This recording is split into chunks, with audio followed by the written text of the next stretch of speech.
इथे संकटालाही शरम वाटेल. आधी पती गेला, आता 15 वर्षाची लेक पुरामध्ये वाहून गेली. धक्क्याने वृद्ध पित्याचाही हार्ट अटॅकमुळे मृत्यू झाला. निकिताची आई भारती भालेराव यांचे पतीचं निधन झाल्यानंतर त्या आपल्या भावाकडे मुलीसह राहत होत्या.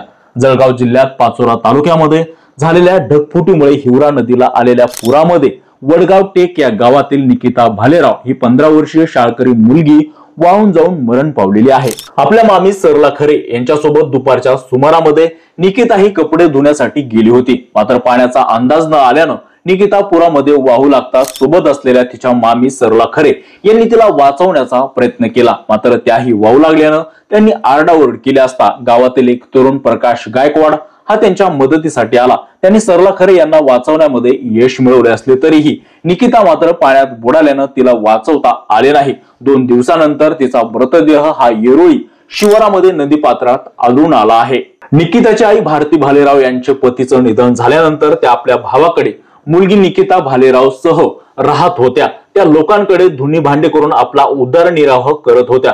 पुढील काळामध्ये आपला आधार असलेल्या निकिताच्या शिक्षण घेण्यासाठी त्या प्रयत्न देखील करत असताना निकिता अचानक वाहून जाऊन मयत झाल्याने निकिताच्या आई पुढे मोठे संकट उभे राहिले आहे.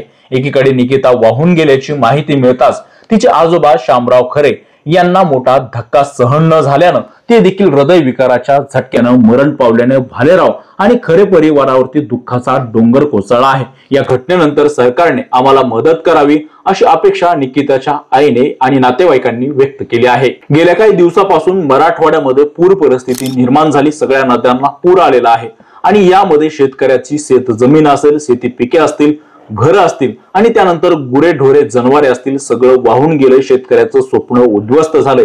अनेकांना पुरामधून वाचवण्यामध्ये यश आलं असलं तरी अनेकांचा पुराने बळी घेतलेला आहे. मराठवाड्यामध्ये मोठी पूर परिस्थिती निर्माण झाल्यामुळे शेतकरी पुन्हा एकदा संकटात सापडलाय. या घटनेबद्दल आपल्याला काय वाटतंय आमच्या कमेंट बॉक्समध्ये नक्की व्यक्त व्हा. असेच नवनवीन व्हिडिओ आणि ताजे अपडेट जाणून घेण्यासाठी आमच्या चॅनलला शेअर, लाईक, सबस्क्राईब नक्की करा. धन्यवाद.